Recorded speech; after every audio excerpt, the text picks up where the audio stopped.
У знешнасці ўсіх вялікіх сатырыкаў ёсць нешта агульнае. Бамарше прымусіў ад душы смяяцца не адно пакаленне людзей ва ўсім свеце, а сам усміхаецца неяк змушана, інакш яму давядзецца заплакаць. Сумны погляд вачэй стаў апазнавальнай рысай Гогаля. Не відаць і ценю усмешкі ў вусах і барадзе Салтыкова-Шчадрына. У гэтай партрэтнай галерэі Кандрат Крапіва не выглядае чужынцам. Усмешкі на твары няма. Толькі строгія складкі разыходзяцца над шчыльна сціснутымі вуснамі. Позірк пранізлівы, нават калючы. Глядзець проста перад сабой і бачыць чалавечую нікчэмнасць, ілжывасць, фальшывасць. Ні адна з заган чалавечага роду не ўкрыецца ад гэтага позірку.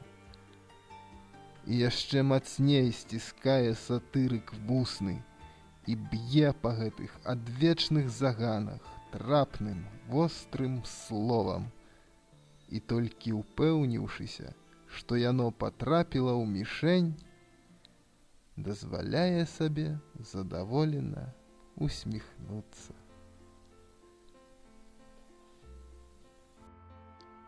Уздзеншчына – маляўнічы куток у самым сэрцы Мінскай вобласці, адкуль бярэ пачатак магутны бацька Нёман. Так на сучасным фотаздымку выглядае старая дарога, якая звязвае Узду з вёскай Нізок. У гэтай вёсцы 5 сакавіка 1896 года нарадзіўся Кандрат Кандратавіч Атраховіч, Кандрат Крапіва. Маючы за плячыма 4 класы царкоўна-прыходскай школы, вучылішчы ў Узде, Стоўбцах, Койданаве, 17-гадовы хлопец атрымаў бацькоўскі наказ. «Ідзі на свой хлеб, сын, больш на маю дапамогу не спадзявайся». Праз нялёгкія жыццёвыя выпрабаванні па дарогах Першай сусветнай вайны пралягаў шлях маладога Кандрата Атраховіча ў літаратуру. Крапіва ўзрастае на палетку беларускай літаратуры на пачатку 1920-х гадоў. Малады пісьменнік адразу становіцца прыкметным на гэтым мастацкім агародзе, аблюбаваўшы для сябе амаль нікім не занятую дзялянку беларускай сатыры. Кандрат Крапіва не быў стваральнікам беларускай сатыры. Казаць так было б непавагай да аўтараў Энеіды на выварат, Тараса на Парнасе, да Вінцэнта Дуніна Марцінкевіча, ды і ўвогуле да народа, які стварыў безліч сатырычных казак і анекдотаў, а да таго ж душа шанаваў батлейку. Сатыра у беларусаў была, але як жа ёй, сатыры, не хапала такой магутнай постаці, пісьменніка-класіка, такога жанрава разнастайнага, амаль беспамылковага ў выбары аб'екту высмейвання і сродкаў выкрыцця, які б так шмат напісаў і які быў бы так адданы свайму прызванню. Крапіва-сатырык дэбютаваў у беларускім перыядычным друку 1920-х гадоў. У хуткім часе асобныя вершы, байкі, апавяданні склаліся вось у такія зборнікі. Спрабаваў сябе пісьменнік і ў іншых жанрах. Надзвычай папулярнай у атэістычным асяроддзі становіцца ягоная паэма «Біблія». Яна перадаецца з рук у рукі ў спісах, урыўкі з яе пераказваюцца на памяць па ўсёй Беларусі, як усходняй, так і заходняй. Значным дасягненнем пісьменніка стала паэма «Хвядос чырвоны нос», у якой Крапіва па-майстэрску спалучыў фантастычна-казачны сюжэт і вострую сатырычную накіраванасць.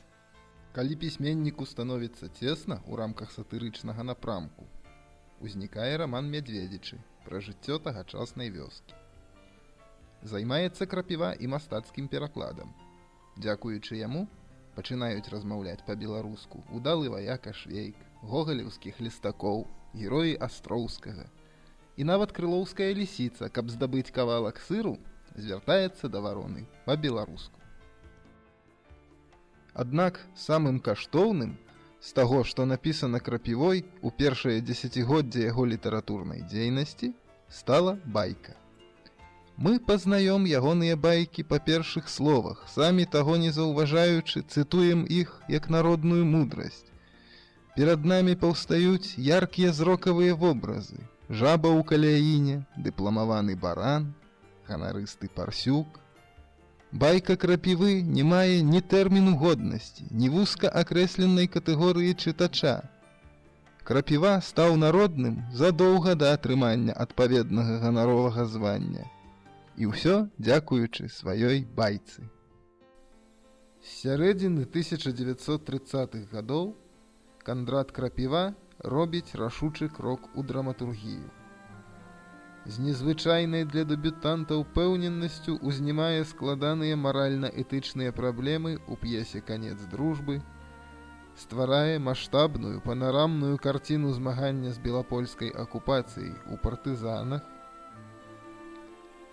Але сапраўдны трыумф у адносна новай справе да пісьменніка прыйшоў у канцы 30-х, калі яму ўдалося ў адным творы спалучыць майстэрства драматурга і здольнасці сатырыка.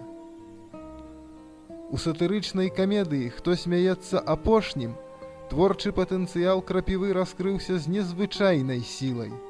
Кар'ерысты і невукі, прайдзісветы і паклёпнікі, падхалімы і двурушнікі дагэтуль яшчэ не атрымлівалі ад пісьменніка такога ўдара.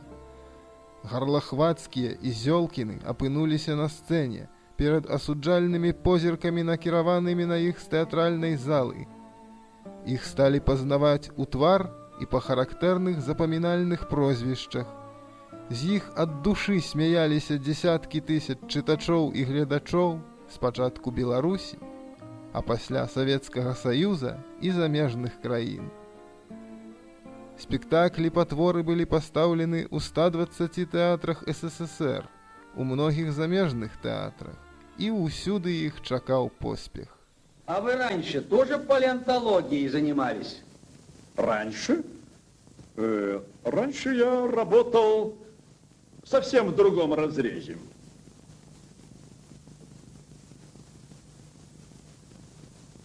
У кого есть вопросы?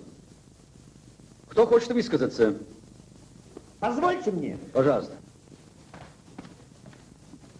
Зиносенька, водички. Что же, товарищи, я должен сказать, что доклад Александра Петровича произвел на меня потрясающее впечатление. Какой полет мыслей, какое глубокое проникновение в глубину седых веков, сквозь алювии, делювии, плеоцены, миоцены и прочее напластование. Какая сила конструктивного разума у нашего уважаемого Александра Петровича, что дала ему возможность на основании одной небольшой кости, да что же это, косточки, нарисовать нам яркий образ доисторического животного. Правда, осталось еще невыясненным, размножалось оно яйцами или чем-нибудь иным. Но разве это самое главное?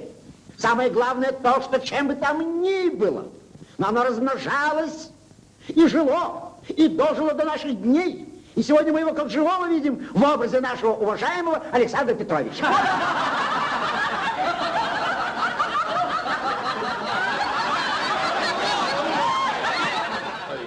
Теперь уже совсем понимаю.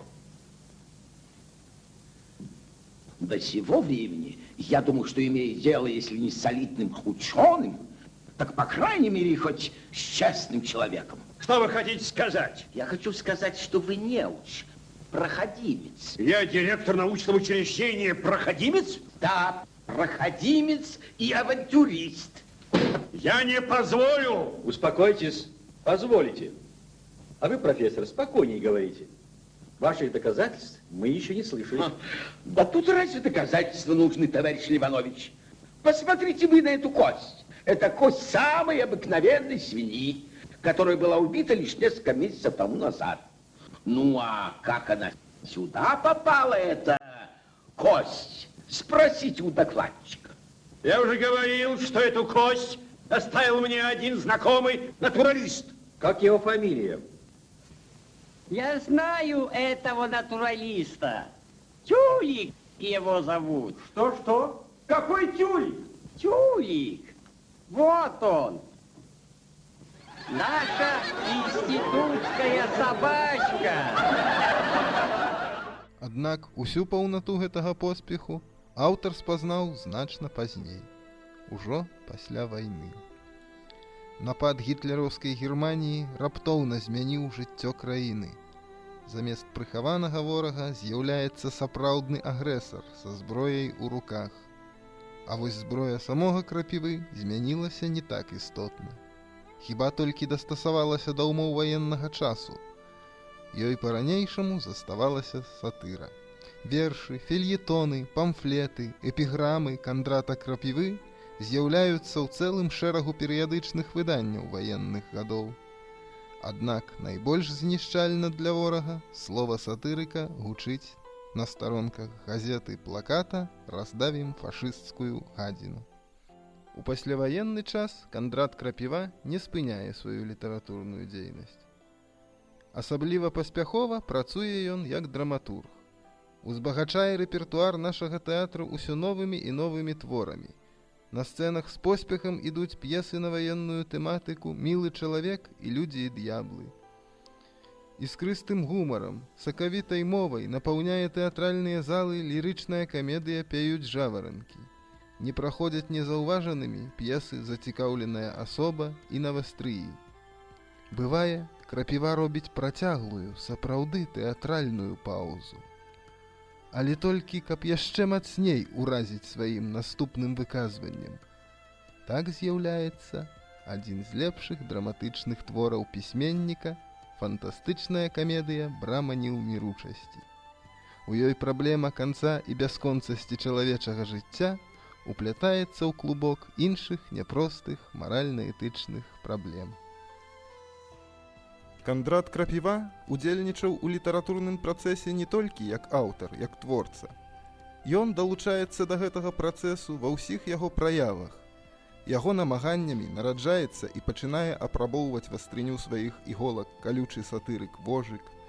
Крапіва становіцца значнай персонай у саюзах пісьменнікаў Беларусі і СССР, актыўным удзельнікам пісьменніцкіх з'ездаў, творчых вечарын і іншых літаратурных падзей.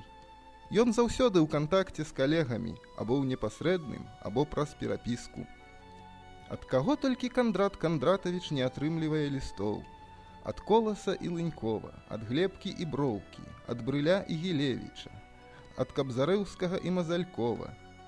І нават невядомы яшчэ ні шырокаму чытачу, не відаць самому Крапіве, пісьменнік-пачатковец Уладзімір Караткевіч, атрымаўшы адмоўную ацэнку ад рэдкалегіі Вожыка, адважваецца напісаць яму, такому уплывоваму і такому мудраму. Нават з улікам працяглага жыццёвага веку Кандрат Крапіва зрабіў шмат, нават вельмі шмат. І не толькі ў літаратуры. Адначасова ён адыграў значную ролю і ў навуковым, і ў грамадскім жыцці Беларусі. Як здольны на такое адзін чалавек? А зрэшты, з кожным пражытым годам мацуецца ўражанне, што ён гэта робіць не адзін, што яму нехта дапамагае. Побач з Кандратам Крапівой усё часцей узнікае Кандрат Кандратавіч Атраховіч. Пакуль пісьменнік Крапіва працуе над новым творам, акадэмік Атраховіч вырашае важную навуковую праблему. У Акадэмію навук Беларусі Крапіва прыйшоў даўно і застаўся надоўга. Яго добра памятаюць многія з сённяшніх акадэмікаў і іншых старажылаў нашай буйнейшай навуковай установы.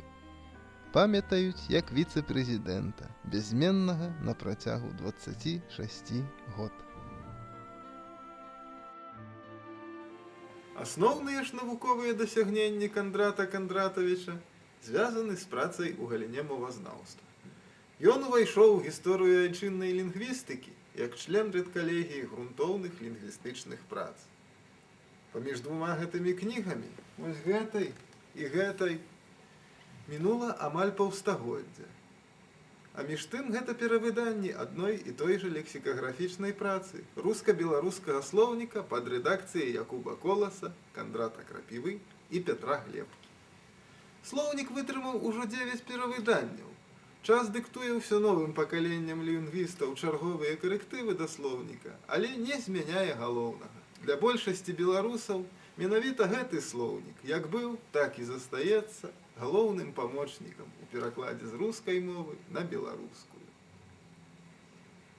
А вось за комплекс работ па беларускай лінгвагеаграфіі Кандрат Крапіва атрымаў дзяржаўную прэмію СССР 1971 года.